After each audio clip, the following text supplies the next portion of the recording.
আচ্ছা, মুখ্যমন্ত্রী মমতা বন্দ্যোপাধ্যায়ের একটা মঞ্চ থেকে শোনা যায় মেদিনীপুর গদ্দারদের জায়গা। আপনি তৃণমূল একদমই বলেননি মমতা বন্দ্যোপাধ্যায়। একদম মমতা বন্দ্যোপাধ্যায় বলেছেন যে অভিষেক বন্দ্যোপাধ্যায়ের হেলিকপ্টারে যখন আইটি হানা হয়, মমতা বন্দ্যোপাধ্যায় বলেছিলেন অভিষেক যখন হলদিয়া যাচ্ছিল গদ্দারের জায়গায় মানে হচ্ছে গদ্দারটা যেখানে থাকে সেই জায়গায়। তার মানে এটা নয় এখানে যারা থাকে তারা গদ্দার। কথার অনেক রকম মানে, একটা গ্লাস হাফ খালি আছে, আপনি সেটাকে হাফ খালি বলতে পারেন, হাফ ভর্তি বলতে পারেন, আপনার দৃষ্টিভঙ্গিতে যেটা আসবে। যার মানসিকতা যেরকম সে সেরকমভাবেই দেখবে। কিছুদিন আগে আপনি নন্দীগ্রামে গিয়েছিলেন, সম্ভবত কালীবাড়িতে জনপ্রচার করতে যান আপনি। হ্যাঁ, সেখানে চোর স্লোগান সহ কিন্তু জয় শ্রীরাম যে স্লোগানটা, তার পরিপ্রেক্ষিতে আমরা অভিজিৎ গঙ্গোপাধ্যায়ের কাছে গেছিলাম, প্রাক্তন বিচারপতি। তিনি বলেন আগে যেমন রাজীব গান্ধীকে বলা হতো আলিগালিমে চোরে, রাজীব গান্ধী চোরে, তেমনি তৃণমূলকে এখন সাধারণ মানুষ জানতে পেরে কারণ অনেক চাকরি শুরু করেছে বলে একই স্লোগান দিচ্ছে। কি মন্তব্য? ঘেউ ঘেউ কারা করে কুকুর, চোর কারা করে যে নিজে চোর সেই চোর বেশি করে। বাসে পকেট মারদের দেখেছেন তো, পকেটটা কেটে নিয়ে ওই আগে চেঁচায় পকেট মার করে যেন পালিয়ে যেতে পারে। তো বিজেপি হচ্ছে এইরকম পকেট মার।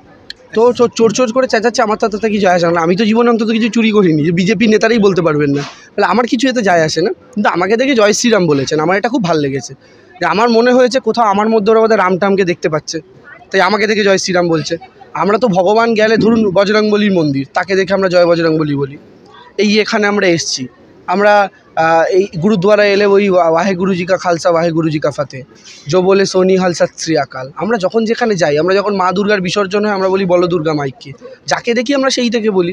ওরা তৃণমূলের লোকেদের মধ্যে রামকে দেখতে পাচ্ছে, এই তৃণমূল দেখলেই জয় শ্রীরাম বলছে। আমাদের খুশি, হেভি খুশি আমরা। সিপিএমের প্রার্থী সায়ন বন্দ্যোপাধ্যায় কারখানার গেটের সামনে শ্রমিকদের সঙ্গে জনসংযোগ করছেন। তিনি বলছেন আবার আগের মতো শিল্প আনতে হবে। বলতে কি সত্যি শিল্প হারা হয়েছে? আগের মতো শিল্প আনতে হবে? 34 বছর আগের মতো শিল্প আনতে হবে। 34 বছরের আগে রাজ্যটা শিল্পে ভরা ছিল। এই 34 বছরের সরকার এলো, বন্ধ, হরতাল, চাক্কা জ্যাম, এই স্ট্রাইক ওই স্ট্রাইক করতে গোটা রাজ্যটাকে শেষ করে দিল। ফলে সিপিএমের মুখে শিল্পের কথা আর ভূতের মুখে ভগবানের নাম অনেকটা একই রকম শুনতে লাগে।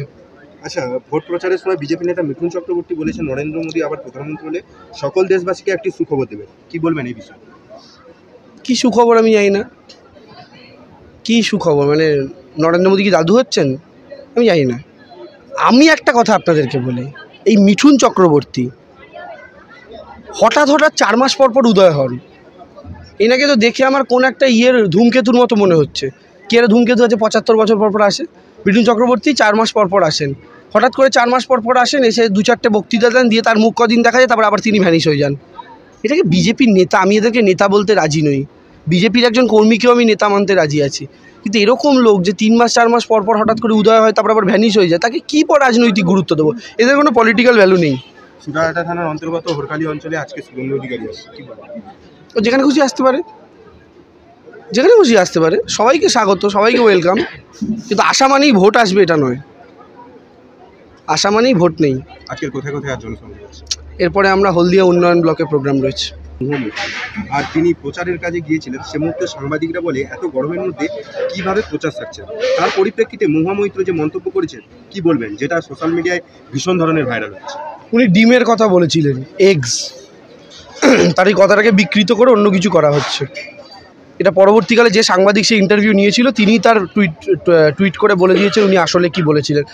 আসলে ভারতীয় জনতা পার্টি তো এডিট করতে সিদ্ধহস্ত, এবং ফেক প্রচারটা তো তাদের অন্যতম একটা বড় হাতিয়ার।